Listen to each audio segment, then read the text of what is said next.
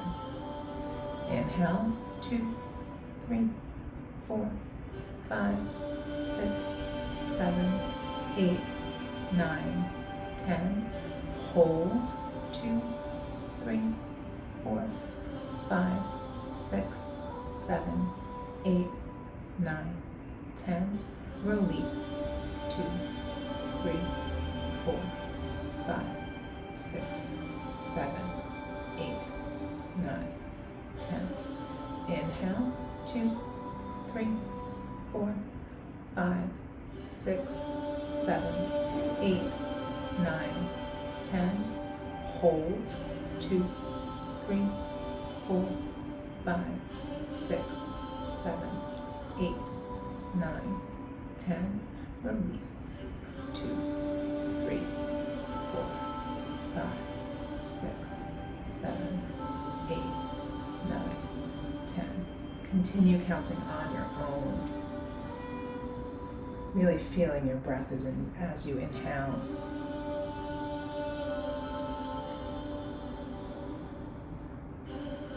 Feeling it as you hold it.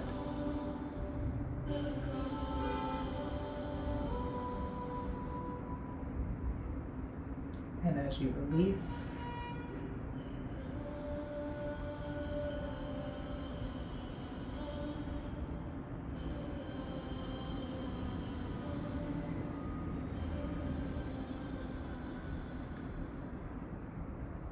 A call is a mantra that we use when the soul is leaving the body, as well as when it's coming in. And it's also used for when there's a part of us that we want to release. There's a part of us that we want to let go of that version, that habit, that thing, in order to make room for that new thing.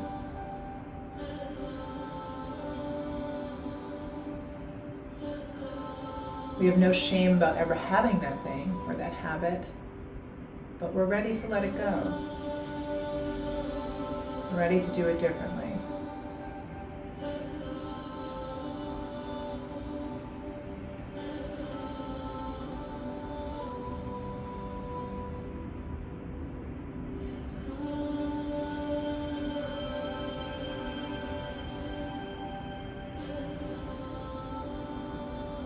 So what is it that you're ready to leave behind?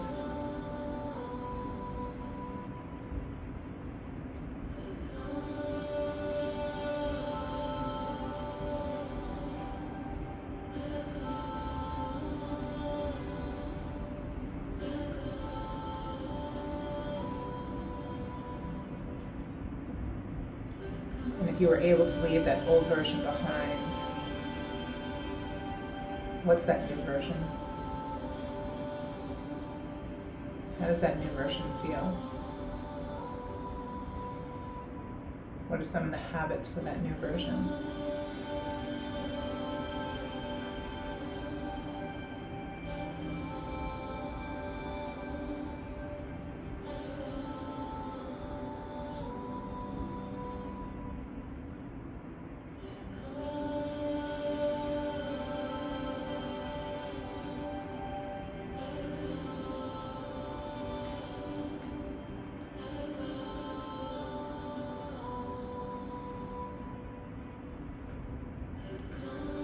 Take your breath back in through your nose and out through your mouth, as long as you can in, as long as you can out.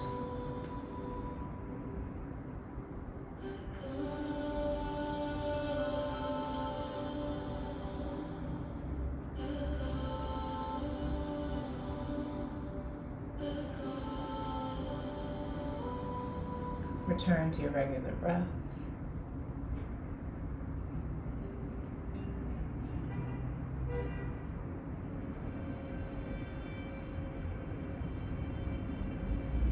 Taking your hands to your heart center. Inhale. Sadhana.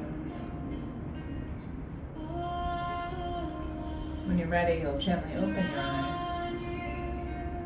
And if you want, this might be a good time to journal anything that came up for you, allowing the conscious flow to just come out, subconscious flow to just come out, just whatever's guided to write. And I hope you enjoyed this, and you can do any of these, for, the solstice or any time really. And if you've been following along and you've seen my group coaching and you're interested, know that we'll be talking a lot more about Kundalini, learning really how to change our patterning and stuff. I'm a person who can tell you that a lot of my habits and patterns I thought I could never let go of, and my way of thinking and my way of being are so profoundly different, and it's due to the changes that I've made, and a lot inspired by Kundalini. And I am here to show you my tools and tricks and let you know how it's worked for me and all the many clients that I work with all the time one-on-one. And so if you feel called to, and it feels like something that feels like, yes, I should be doing that, I would love to have you join us. It's going to be small and intimate, and I'm excited to meet you guys more one-on-one. Okay, Satnam.